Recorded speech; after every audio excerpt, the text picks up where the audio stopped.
Assalamualaikum warahmatullahi wabarakatuh. Perkenalkan, saya Syarifah Anggraini dari kelas 4A dengan NIM 231020506, jurusan Sains Matematika IAIN Kerinci. Pada kali ini saya ingin melakukan bagaimana cara melakukan uji validitas dan reliabilitas instrumen dengan menggunakan aplikasi SPSS. Nah, sebelumnya uji validitas itu adalah suatu ukuran yang menunjukkan tingkat-tingkat kevalidan atau keabsahan sesuatu instrumen. Sebuah instrumen dikatakan valid apabila mampu mengukur apa yang diinginkan dan dapat mengungkapkan data dari variabel yang diteliti secara tepat. Nah, terdapat dua cara untuk menilai validitas instrumen kuesioner. Yang pertama, valid tidak hanya suatu instrumen bila nilai signifikansinya lebih kecil dari 0,05, maka data akan valid. Nah, sedangkan cara yang kedua yaitu dengan membandingkan nilai R hitung dengan nilai R tabel. Jika R hitung lebih besar dari R tabel dan berkorelasi positif, maka butir atau pertanyaannya tersebut valid. Atau dengan kata lain, item pertanyaannya dikatakan valid apabila skor item pertanyaan yang memiliki korelasi yang positif dan signifikan.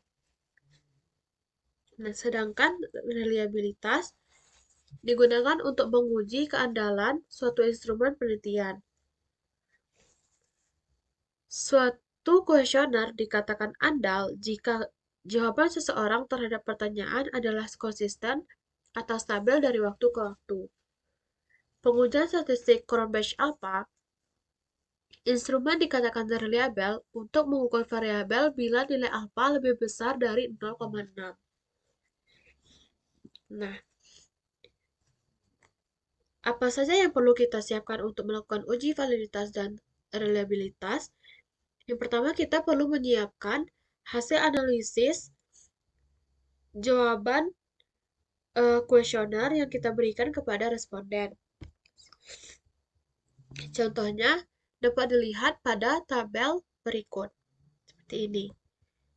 Atau juga bisa kita masukkan ke Excel. Contohnya seperti ini. Nah, selanjutnya yang perlu kita siapkan itu adalah nilai R tabel dengan signifikansi 5% dan 1%. Nah, nilai R tabel inilah yang akan kita bandingkan dengan nilai R hitung yang kita dapatkan nantinya. Lalu yang ketiga adalah aplikasi SPSS. Dan bentuk aplikasi SPSS itu adalah seperti ini. Nah, selanjutnya, bagaimana langkah-langkahnya? Nah, di sini saya mempunyai soal uji validitas dan reliabilitas kepuasan mahasiswa terhadap fasilitas kampus. Dengan deskripsi penelitian, seorang peneliti ingin mengukur tingkat kepuasan mahasiswa terhadap fasilitas kampus. Untuk itu, disusun sebuah kuesioner dengan 7 item pertanyaan menggunakan skala Likert 1 sampai 5. 1 ini sangat tidak setuju, 2 tidak setuju, 3 netral, 4 setuju, dan 5 sangat setuju. Nah, kuesioner ini diberikan kepada 20 orang mahasiswa yang kita misalkan dengan N sama dengan 20. Nah, sedangkan tujuan dari uji validitas dan reliabilitas ini adalah untuk mengetahui apakah setiap item dalam kuesioner tersebut valid dan reliable dalam mengukur kepuasan mahasiswa terhadap fasilitas kampus.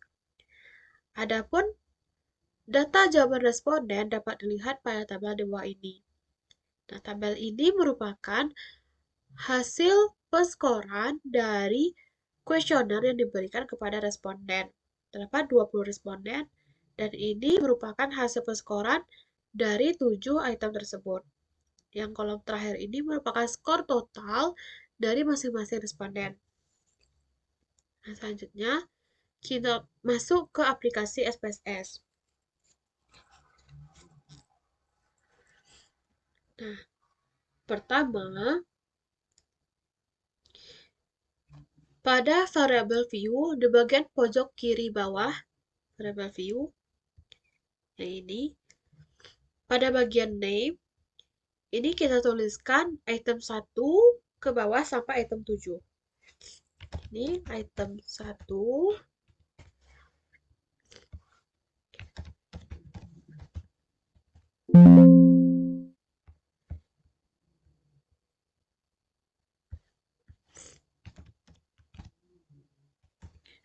Item 2.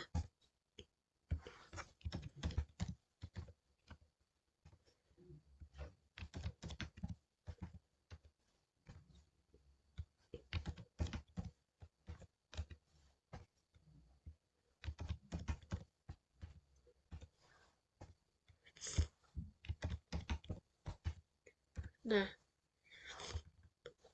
item 7. Maaf, ini.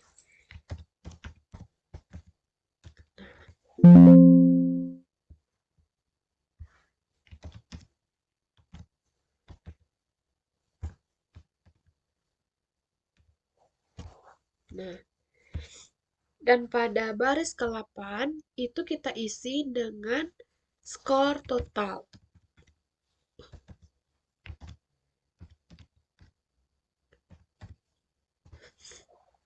Nah, setelah itu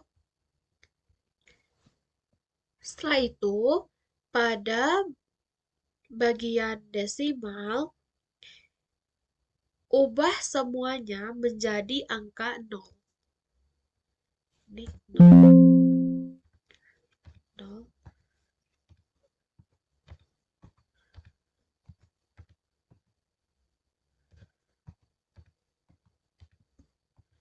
Nah, 0.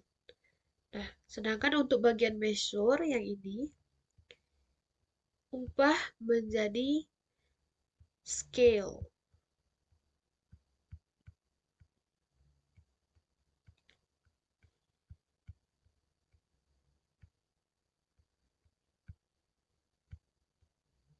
Scale.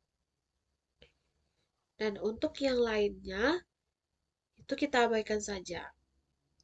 Selanjutnya, klik data view di bagian pojok kiri bawah yang ini.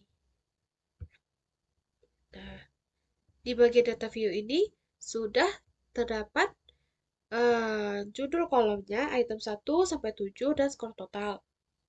Nah, pada kolom ini kita masukkan data skor angket yang tadi. Nah di sini, nah yang ini. Ini bisa kita copy paste saja. Pertama kita blok semua datanya.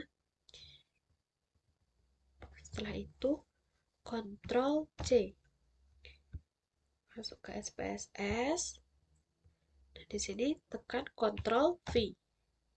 Nah, ini datanya telah dipindahkan ke SPSS.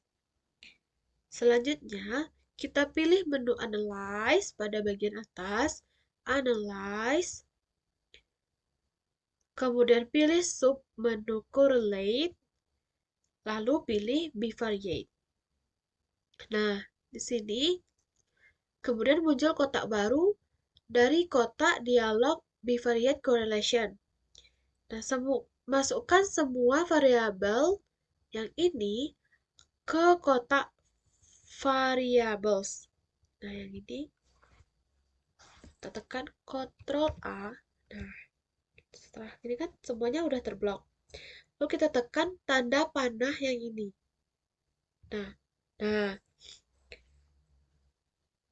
Nah, ini semua variabelnya sudah terpindahkan ke kolom kotak variabel yang ini. Lalu kita pastikan pada correlation coefficient ini tercentang kolom percent. Dan pada test of significance itu kita pilih to tell dan ini flag signification correlation itu kita contreng. Lalu kita pilih OK. Nah,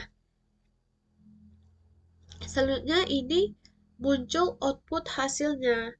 Nah, tinggal kita interpretasikan saja hasil ini agar menjadi lebih jelas dan mudah dipahami. Nah, di sini terdapat item 1. Item 1 dengan Pearson correlation itu skor totalnya 0,886, sedangkan signifikansinya 0,000.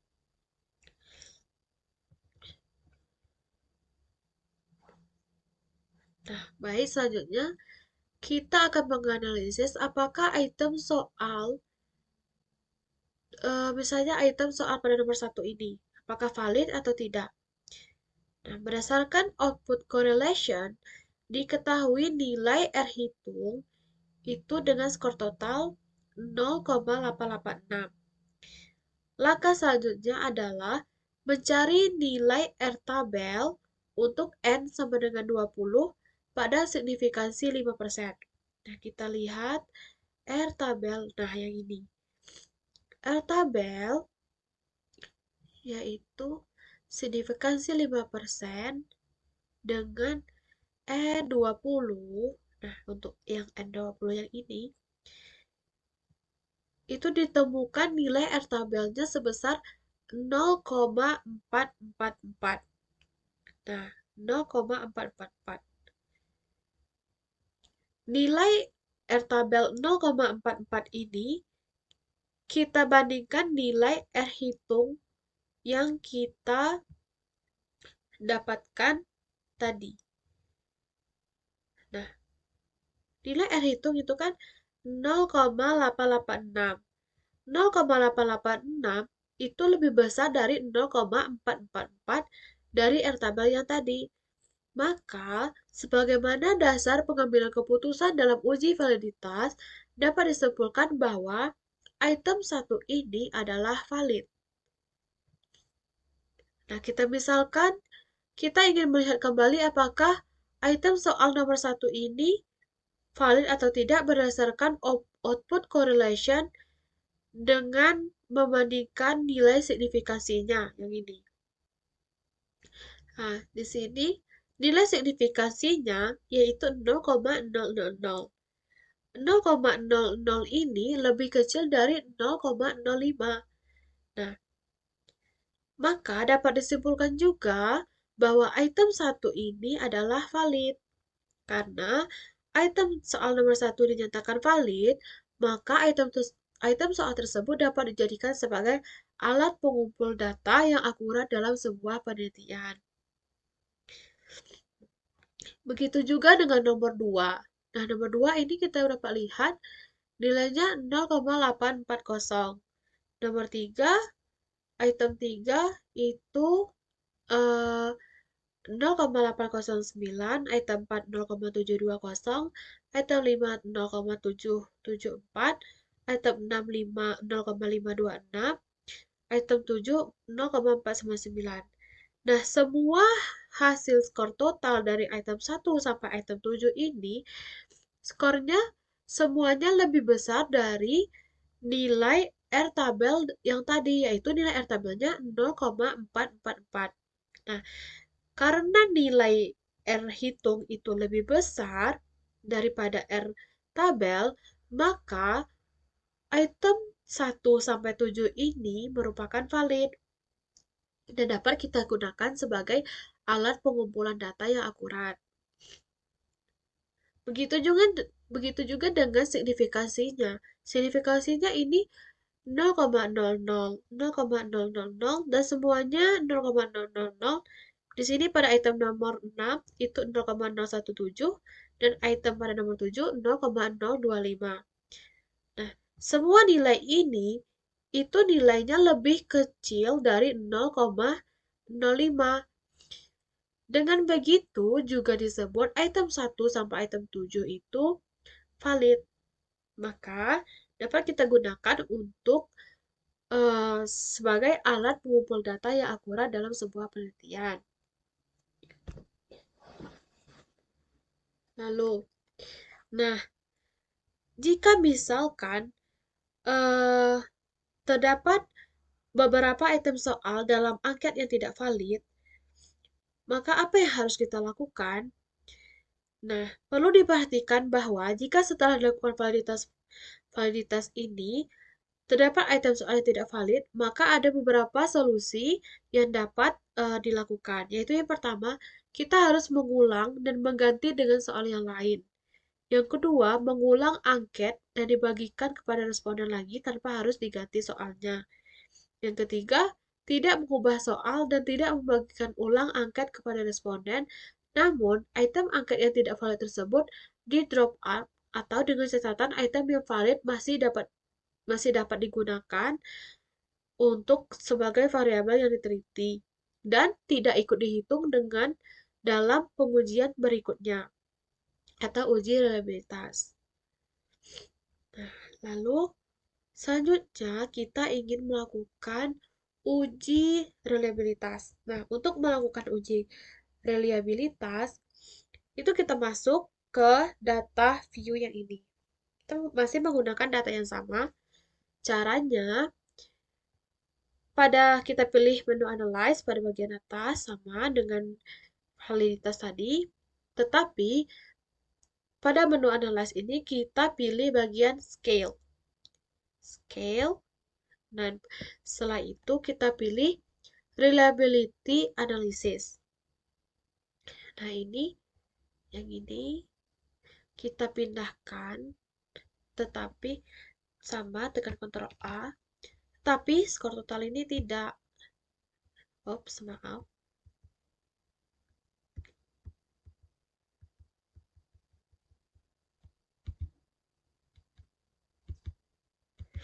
Nah, kecuali skor total. Lalu kita pilih statistik. Lalu setelah itu kita pilih pada bagian deskriptif for scale if item delayed. Nah, kita pilih setelah itu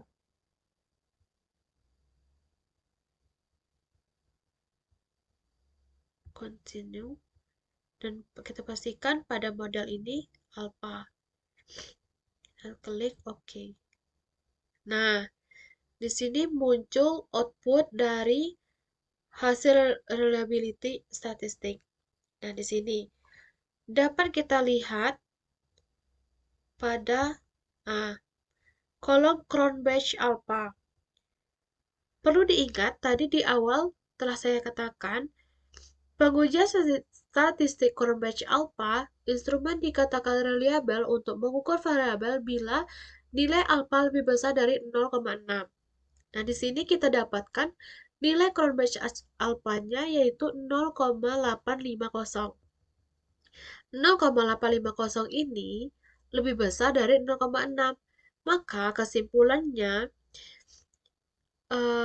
data itu reliable dan dapat digunakan untuk menguji keandalan suatu instrumen penelitian. Nah, di sini outputnya, yang ini output validitas dan ini menggunakan output reliabilitas. Nah, mungkin sekian penjelasan dari saya. Semoga dapat dipahami dan semoga dapat bermanfaat bagi teman-teman semuanya. Saya mohon maaf apabila terdapat kesalahan dan terima kasih telah menonton. Saya tutup dengan wassalamualaikum warahmatullahi wabarakatuh.